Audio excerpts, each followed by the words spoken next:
टेकीसर जी channel पर आपका स्वागत है। ड्राइंग टीचर से संबंधित एक विशेष सूचना आपके लिए है।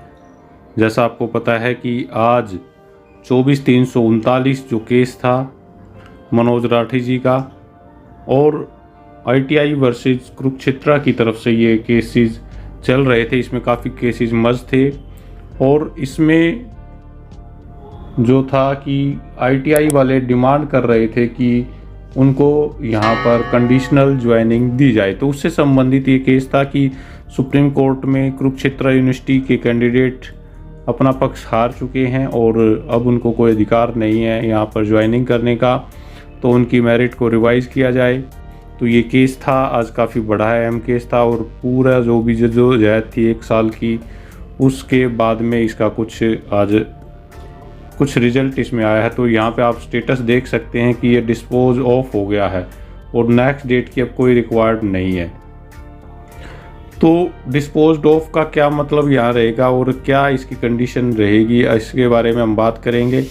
आप भी अपनी राय कमेंट सेक्शन में ज़रूर बताएं। अगर अभी तक आप चैनल पे नहीं आए हैं, सब्सक्राइब इसको नहीं किया, तो आप इसको तुरंत सब्सक्राइब कर ले। तो हम इस केस को अभी देख लेते हैं कि क्या स्टेटस इसमें आ रहा है। यहाँ पर अब आप देख पा रहे हैं कि डायरी नंबर 2021 का ये केस था। सम्राट मलिक जी इसके एडवोकेट हैं और अब ये जो है यहाँ पर स्टेटस आप इसका देख पा रहे हैं कि क्या इसका स्टेटस आ रहा है। Disposed of on 9 November 22 by honourable justice Harman Singh Sethi. तो यहाँ पर अब ये डिस्पोज ऑफ कर दिया गया है, यानी कि उनकी बात को यहाँ पर मान लिया गया है।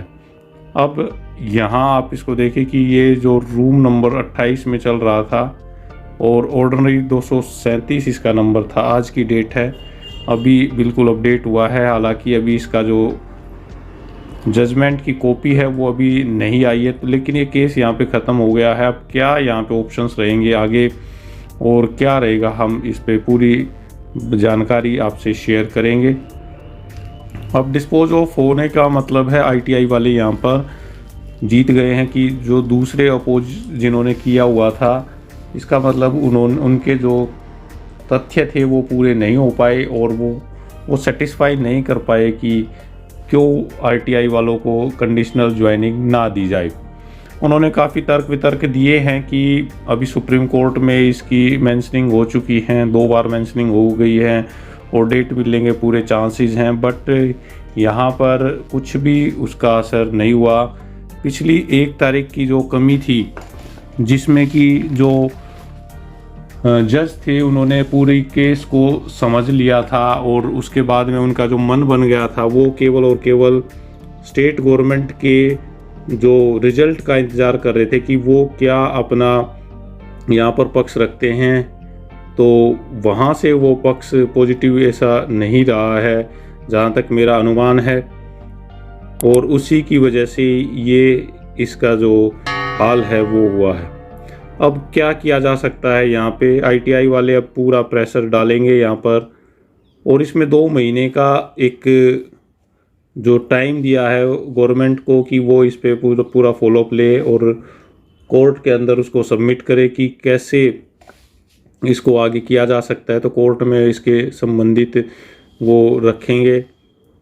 तो 2 महीने का यहाँ पे टाइम है, तो मे भी यहाँ पर सुप्रीम कोर्ट की डेट यहाँ पे मिल जाए और यहाँ पर जो डबल बेंच में भी जाने का रास्ता यहाँ पर ओपन होगा कुरुक्षेत्र यूनिवर्सिटी वाले जो कैंडिडेट हैं, क्योंकि इसको अगर हल्के में ले लिया तो काफ़ी मुसीबतें हो सकती हैं। क्योंकि कंडीशनल ज्वाइनिंग हालांकि नाम आसान है, लेकिन उसको फिर हटाने में, फिर आगे कोर्ट केसेस में, फिर मतलब लटकता रहता है। एक बार ज्वाइनिंग होने के बाद में वो सारे कोर्ट के धक्के खा करके तब जा कर के उनको हटाया जाएगा, या तुरंत भी हट सकते हैं, लेकिन लंबी प्रोसेस भी है क्योंकि सीट्स तो निश्चित हैं और वो सीट्स बढ़ नहीं सकती। तो यहाँ पे अब जो आगे होगा वो दोबारा से रिज़ल्ट रिवाइज हो सकता है जल्द ही, कि जो HSSC है वो किस तरह से स्टेप लेगी और गवर्नमेंट का क्या रोल रहेगा इसमें। तो यहाँ पे रिज़ल्ट दोबारा से रिवाइज होकर के ही आगे कुछ इसमें बनेगी। तो इस दौरान इसको स्टे लिया जा सकता है इसका डबल बेंच में, और इंतज़ार किया जा सकता है कि सुप्रीम कोर्ट का जो एक मेंशनिंग दी गई है उसमें रिव्यू पिटीशन जो डाली गई है उसका कुछ रिजल्ट आए।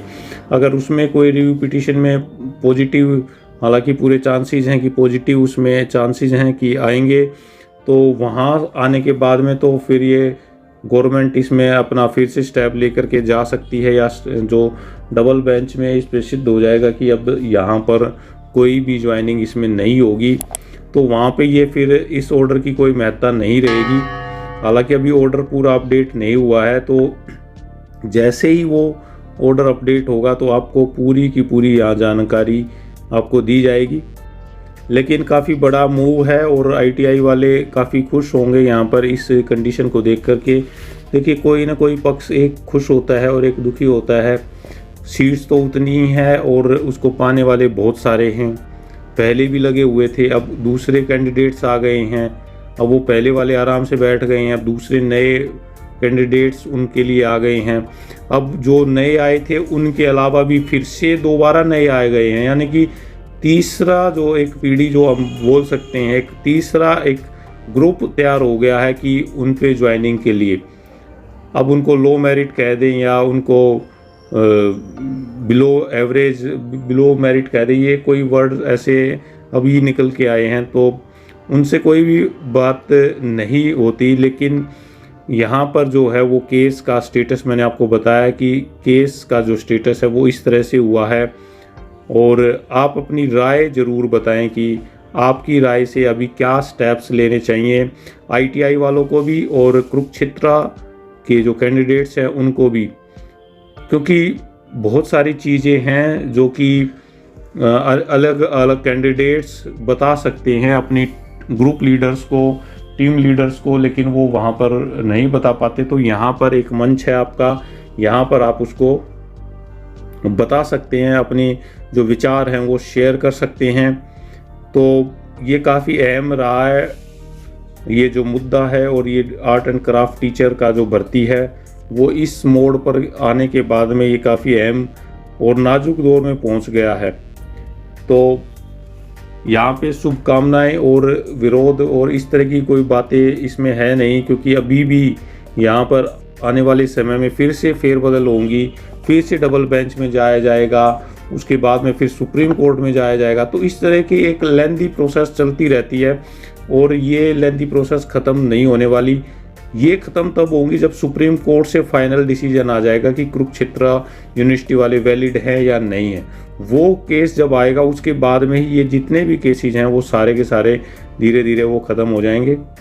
तो ये छोटी सी इन्फॉर्मेशन आप सभी के लिए थी, तो वीडियो को आप शेयर ज़रूर कर दें ताकि ज़्यादा से ज़्यादा कैंडिडेट्स इस पर अपनी राय दे पाएँ, और आप अपने विचार ज़रूर यहाँ पर शेयर करें।